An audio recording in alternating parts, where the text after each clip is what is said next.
안녕하세요. 저는 30대 후반의 두 아이를 키우고 있는 가정주부입니다. 저는 5년 전 결혼할 때 친정에서 집을 구매해 주신 덕분에 판교 쪽에 아파트 한 채를 구매했습니다.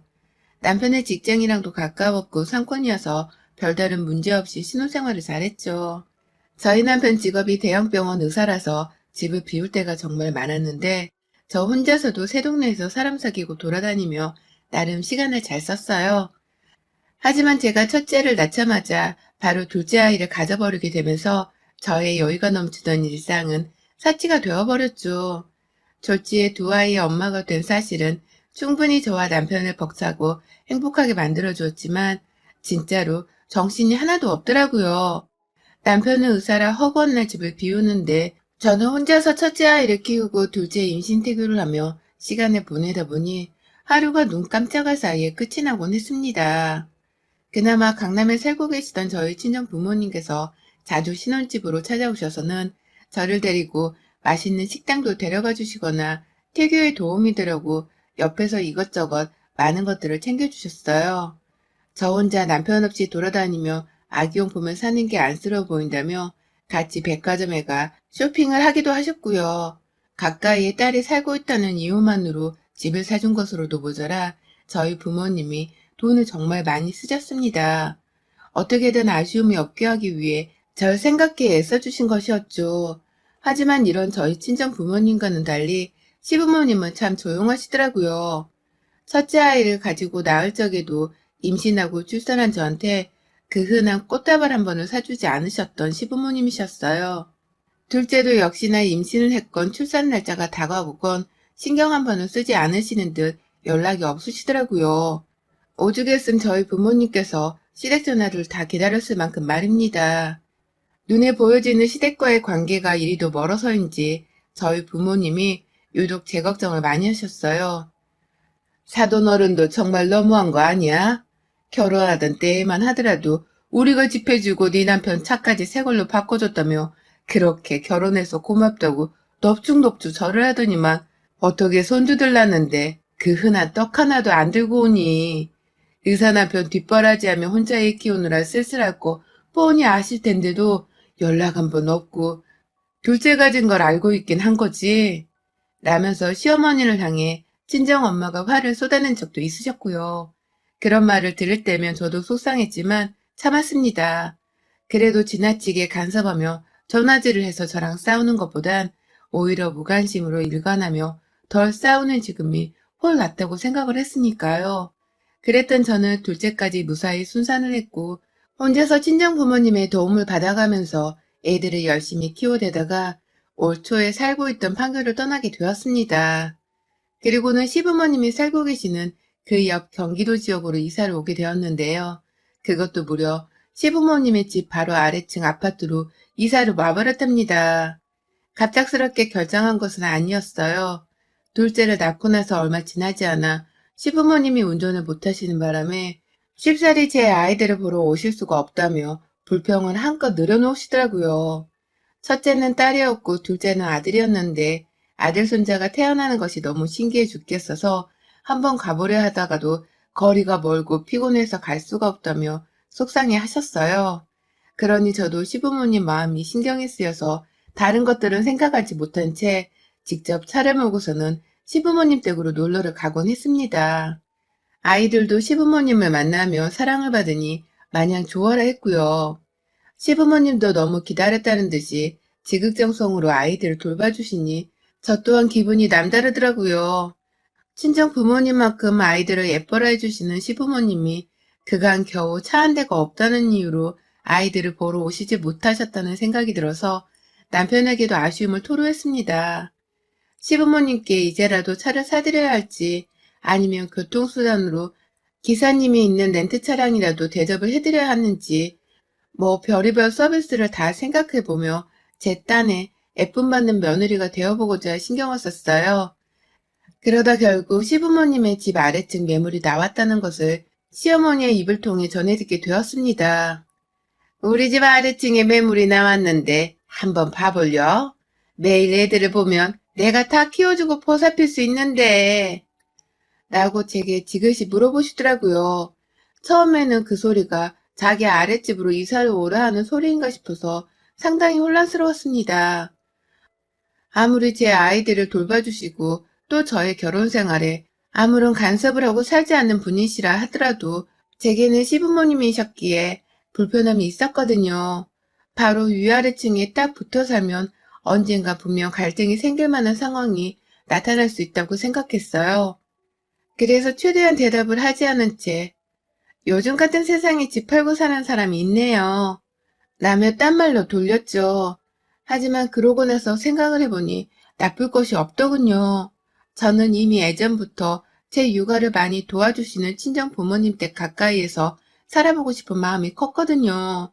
그래서 실제로 강남 매물을 여러 개 알아봤었는데 그때마다 집값이 너무할 정도로 높은 바람에 아쉬웠는데 차라리 시댁 가까이에 사는 곳도 나쁘지 않겠다는 생각을 해버렸죠. 시어머니가 저에 대해 간섭을 하는 스타일도 아니셨는데 나 대신 아이들을 돌봐주시려 하신다면 나 또한 개인적으로 보낼 수 있는 시간이 많아질 것이니 말입니다. 저도 차가 있으니 얼마든지 부모님과 친구들 사는 강남까지도 단시간에 이동이 가능할 거라 생각을 했어요. 그래서 남편에게 시어머니 댁 아래층으로 이사를 가는 건 어때? 라며 말을 했고 의외로 남편이 아주 단시간에 그러자고 수긍을 한 바람에 정말 졸지에 얼떨결에 제가 나서서는 저희 가족들을 시댁 아랫집으로 모두 다 데리고 왔습니다. 남편은 오히려 자신이 일 때문에 집을 비울 때가 많은데 자기 어머니가 위층에 살고 있으면 저를 자주 보살펴주러 와서는 아이를 돌봐주는 것도 도와줄 것이라며 좋아라 했고요. 처음엔 제가 제안만 했을 뿐 거의 이사를 가자고 주도를 하고 집 팔고 계약까지 하는 건 남편이 앞장서서 했을 정도였죠. 자기 병원은 고속도로 따라 달리면 서울로 출근하는 것과 다를 것이 없다며 괜찮다고 하길래 저도 부담을 덜은 채로 일단 최소 몇 년은 한번 살아보자는 마음으로 이사를 감행했어요. 시어머니의 아랫집으로 말입니다. 하지만 이사를 오자마자 모든 것이 달라졌습니다. 이삿날 당일까지도 제 아이들을 도맡아주면서 하루 종일 저희 부부가 이사에만 몰두할 수 있도록 배려를 해주셨고 남편과 다 같이 불러다가 밥까지 먹여주시며 살뜰하게 돌봐주신 저희 시어머니가 바로 그 다음날부터는 전혀 딴 사람이 되어버리시더라고요. 마치 제가 굳이 아이들을 맡기기 위해 그리고 아이들을 보여드리기 위해 시댁 아래층으로 이사를 올 필요가 없다는 듯이 말입니다. 남편이 출근한 날 시어머니는 아무 소리 소문 없이 감쪽같이 사라지셨고 아이들을 데리고 시댁에 올라가자 급기야 안에서 사람 소리가 들렸음에도 누구 하나 문을 열어주지 않으셨어요. 그러니 저도 더 기다리지는 않고 집으로 내려왔죠. 분명 아이들도 많이 봐주시겠다며 이삿날에도 남편과 제 손을 붙잡은 채로 와줘서 고맙다. 이제 정말 밥 안 먹어도 배부른 기분이야. 라며 세상 좋아라 하시던 시어머니는 결혼할 적에 저희 부모님께 그랬던 것처럼 또다시 쌩을 까버리며 연락도 모습도 보이질 않으셨습니다. 그러다 아주 가끔씩 본인들이 지루하다 싶을 때 무턱대고 저희 집을 찾아오셨고요. 그러면 저는 아기를 데리고 낮잠을 자거나 살림을 하다 말고 시부모님을 집안에서 정신없이 멸셔야 했네요. 뭔가 단단히 이상하게 돌아가고 있음이 분명했습니다.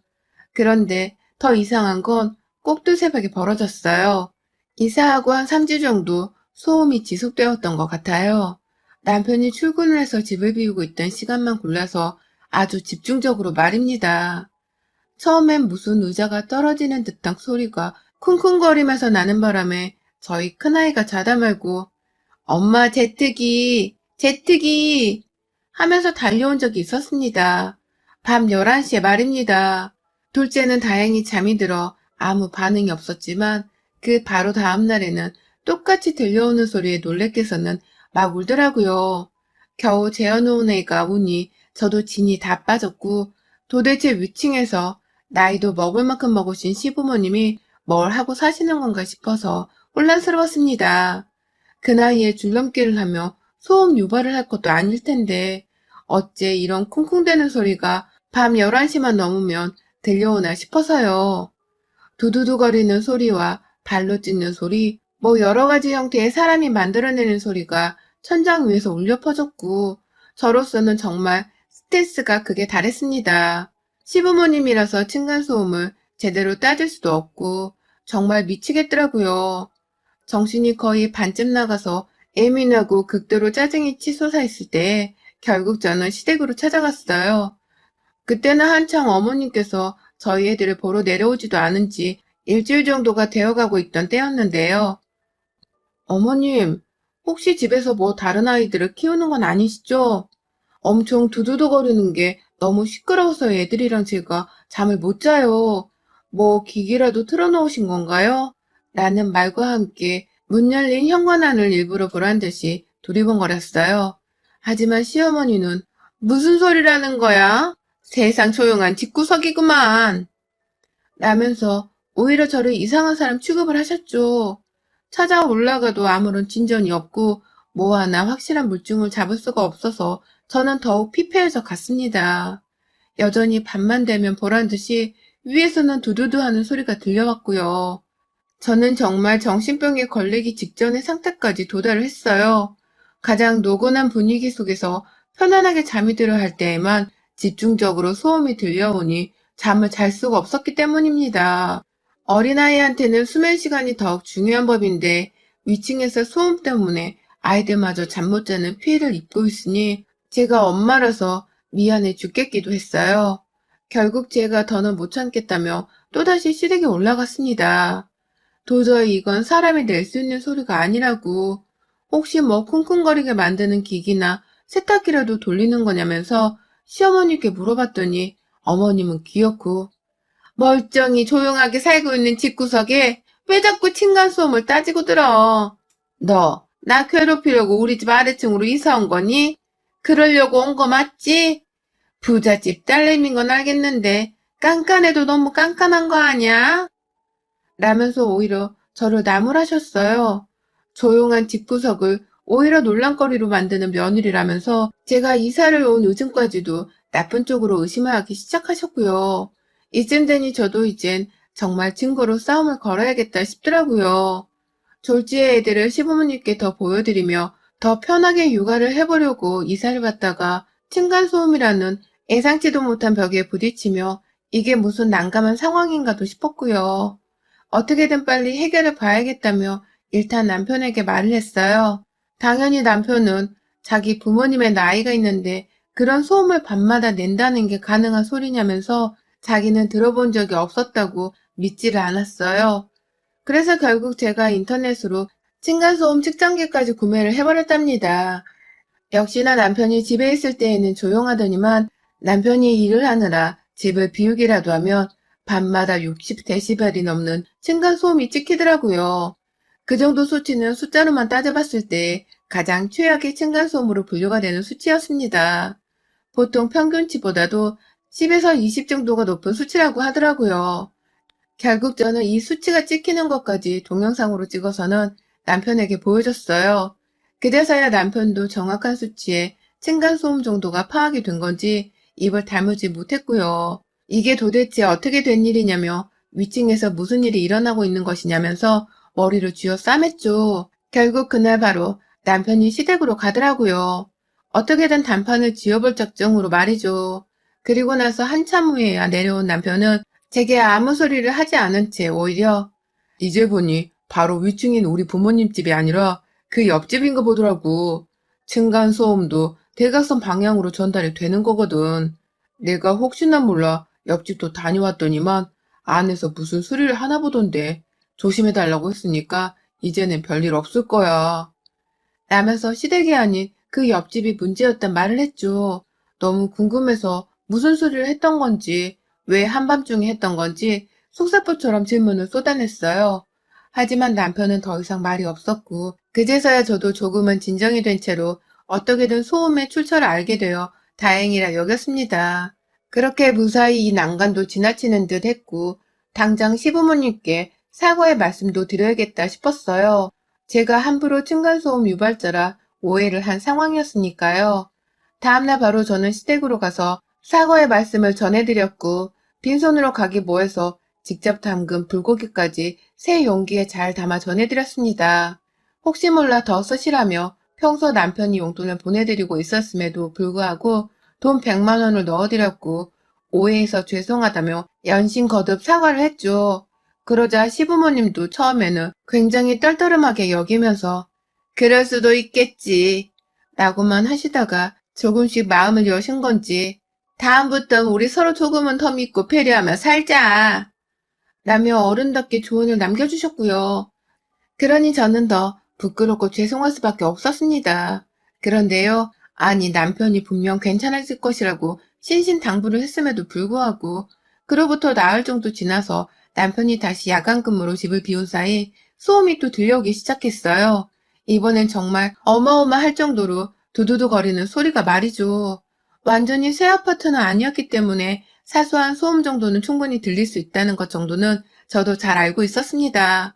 하지만 보란듯이 낮에는 아무 소리가 없다가 밤 11시라는 늦은 시각이 넘어가기만 하면 사람들이 잠 못 잘 정도의 소음을 내는 건 분명 문제가 있는 것이라 여겼죠. 이걸 어떻게 하다가 결국 저도 층간소음으로 인한 충동 같은 게 느껴지더라고요.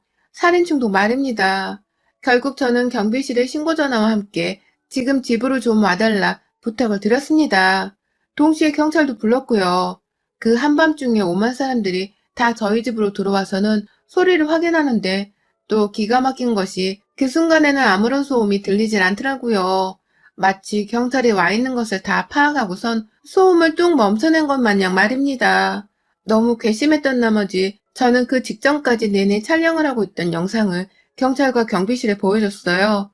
다들 신고를 여러 번 받긴 했지만 이 정도의 층간소음을 본 적이 없다며 혀를 내두를 지경이었죠.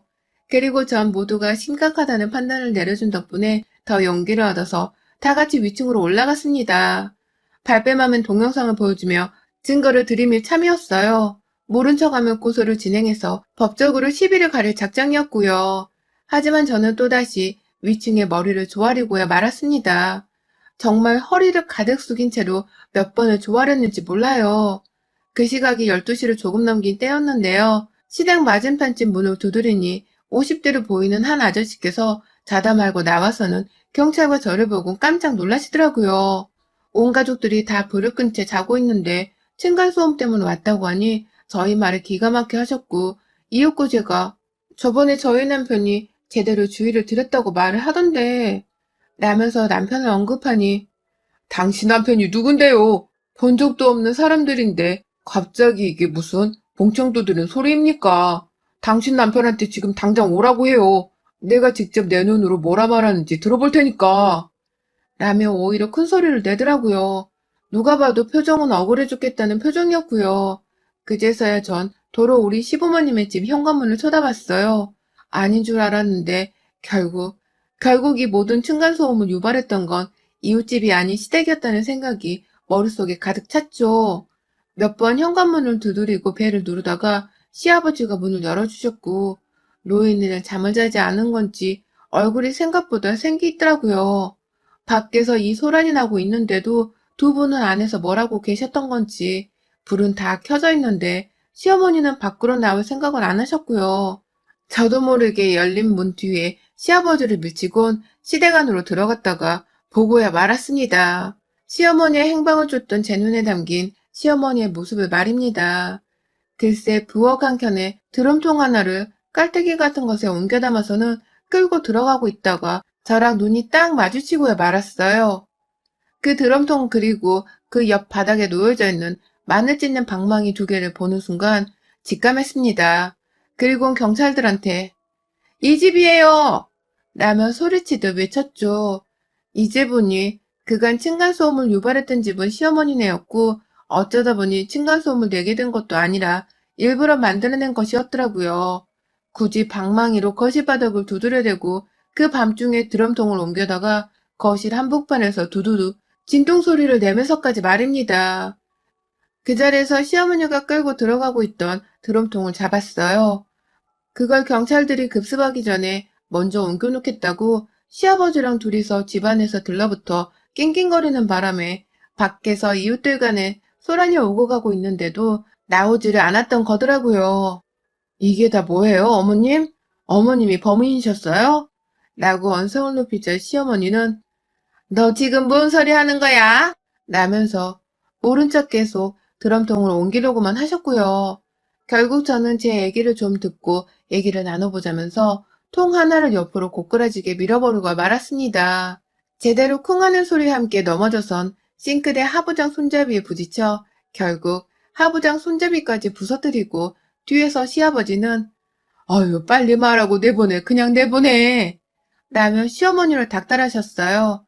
그러자 시어머니는 "이게 진짜 보자보자니까 남의 집 살림이 우습냐? 돈 있으면 이 정도는 그냥 새 걸로 하나 사줄 수도 있나 보지? 네가 새 걸로 사다 줄 거야? 물어낼 거야?" 라면서 저의 멱살을 잡겠다고 달려드는 게 아니겠어요. 순식간에 경찰들은 말린다고 달려들고 뒤에서 시아버지도 "며느리냐 내보내." 라며 저를 끌어잡아당기려 하셨고 결국 저는 그 자리에서 시부모님을 밀쳐내겠다며 오만 시댁살림들을 박살내고야 말았습니다. 층간소음을 유발한 것들이 적반하장으로 나서는 모습이 기가 막히기도 했고 그간 층간소음으로 당한 스트레스가 이미 한계치를 넘어선 상태였기 때문에 망설일 이유가 없었어요. 제 손이 시어머니 뺨으로 향하는 줄도 모른 채 거침없이 밀쳐대고 때렸고 "왜? 더 소음 내보지 그래? 드럼통으로 충분하겠어? 그냥 확 다 부셔놓고 소음 한번 유발해보자고." 라면서 급기야 멀쩡히 세워져 있던 냉장고 하나를 문 열고 흔들어댔습니다. 그 와중에 저는 남편한테도 전화를 했습니다. "분명히 니네 부모님 집에서 나는 소리 아니라며? 근데 뭐야? 네 부모가 만든 층간소음 맞잖아. 지금 내가 니네 집 쑥대밭으로 만들고 있으니까 정리하고 싶으면 당장 튀어와. 이리고 보고 당장 튀어와서 이 사단 제대로 해결해. 알았어?" 라며 집으로 바로 튀어올 것을 명령했죠. 어떻게 병원 일을 정리하고 집으로 뛰어온 남편은 여전히 제가 경찰에 만류에도 불구하고 집구석을 난장판으로 만들겠다며 오만 가전제품들을 망가뜨리는 것도 모자라 멀쩡한 TV면 냉장고를 발로 차며 딴동을 부리고 있으니 들어오자마자 무릎을 꿇더라고요. 그 순간 뒤에서 시부모가 "네가 왜 꿇어?" 라며 자기 아들을 말리려 했지만 남편은 오로지 제게 사과를 하며 용서를 구했습니다. "또 이럴 줄 몰랐어. 내가 진짜 제대로 말했는데." 라고 말이죠. 남편의 말을 들어보니 대충 상황은 이러했어요. 그날 남편은 층간소음을 확인하려 시댁에 왔다가 시부모님이 직접 만들어내는 소리라는 걸 저처럼 눈으로 목격했대요. 충격을 받아 엄청나게 화를 내고 경고를 했고 분명히 더 이상 그러지 않겠다는 약속까지 받아냈다고 했어요. 그리고는 저한테 괜히 죄 없는 이웃이 만든 소리라며 죄를 뒤집어 씌워서는 저와 시댁 간의 갈등을 최소화하고자 했고요. 그런 줄도 모르고 저는 직접 만든 음식에 돈 100만 원까지 용돈으로 쥐어주면서 오해해서 죄송하다고 연신 사과를 했었는데 시부모님은 그런 저를 다시 한번 엿먹이려고 소음을 유발했고 오히려 절 우습게 봤던 것이었습니다. 그리고 그 이유는 다름 아닌 제가 너무 잘나고 돈 많은 부잣집 집안의 딸내미여서 그랬다더군요. 네가 얼마나 의사 아들을 우습게 여기면 데려다 놓고 한 번을 내 집에 찾아오기를 하지 않았냐. 바쁜 내 아들을 기껏 의사로 키워놨더니만 며느리한테 홀라당 뺏겼네. 사돈한테 홀라당 뺏겼어. 라며 급기야 저희 친정까지 물고 늘어지는데 할 말이 없더라고요. 남편이 너무 바빠서 저희 부모님조차 남편의 얼굴을 제대로 보고 살지 못하고 계셨고 정작 부인인 저조차도 남편 없이 혼자 육아하고 살림하는 게 대부분이었는데 그런 저희한테 자기 외아들을 빼앗아 간 것들이라며 욕을 하는 시부모님이 제정신이 아니게 보였습니다. 자기 아들이 자신들한테 알아서 효도를 안 하는 걸 왜 나한테 탓하냐고요. 저도 나름 신경 쓴다며 애들을 데리고 자주 시댁을 찾아오는 정성을 보였는데도 말입니다. 이건 뭐 바라는 게 너무 많다 못해 얼굴에 철판을 까셨더라고요. 일부러 저를 괘씸히 여겨서 괴롭히고 싶었던 나머지 애를 돌봐주겠다며 저의 바람을 귀신같이 간파해서는 자기 집 아래로 이사오게 만든 시부모님의 치밀함이 저를 연신 놀라게 만들었어요. 자기 아들한테 피해가 갈까봐 주차장을 들락거리면서 남편의 차량이 없는 날에만 골라서 층간소음을 유발하는 것도 정말 소름이 돋았어요. 결국 저는 더 이상 이 집에서 살 수가 없다며 남편에게 이혼하든 니네 부모님을 이사 보내든 둘 중 하나라도 하라고 했습니다. 그도 아님 내가 또 이 애들을 이끌고서 얼마 전에 끝낸 이사 준비를 또 해야 하는 거냐면서 짜증나 죽겠다고 몸부림을 치며 집구석에서 발악을 하니 남편은 허겁지겁 당연히 우리 부모님이 나가야지. 내가 당장 알아볼게. 라며 저를 진정시켰어요. 시부모님께는 급기야 이제 자식이고 뭐고 없는 듯 사셔야 할 거예요. 이게 무슨 개쪽이냐고. 내가 얼마나 조용히 이 일을 넘어가게 하려고 모른 척 하려 했는데 이게 뭐야. 어머니 아버지 당장 이사 안 나가시면 그나마 드리고 있던 용돈도 이제 더는 없어요. 자식한테 섭섭하다 하셔도 저 이제 상관 안 합니다. 내가 좀 망가뜨리면서까지 어머니 아버지 진상을 이해할 마음은 추워도 없어요. 라면서 칼같이 시부모의 이사를 요구했고요. 참 돈이란 게 뭔지 결국 시부모님은 그 용돈 한번 계속 받아보겠다면서 이사를 나가시더라고요. 그것도 저희 윗집에서 보란 듯이 바로 옆에 붙어있는 동으로 말입니다. 결국 지금 저희 가족들은 다시금 이사를 나갈 준비를 하고 있습니다. 외출할 때마다 시부모님을 마주쳐야 할지도 모른다는 생각이 들어서 정말 껄끄럽고 불편해 죽겠는 상황이거든요. 그나마 윗집이 비어있는 상태라 이제 더 이상 두두두 하는 전투적인 소음은 들려오지 않는 것에 위안을 삼고 있습니다. 애 키우며 별 경험을 다 해보긴 했으나 이렇게 피해를 주는 남 아닌 가족은 처음 겪어보네요. 참 대단한 집구석이었습니다. 여러분의 생각은 댓글로 남겨주세요. 오늘도 시청해주셔서 정말 감사합니다.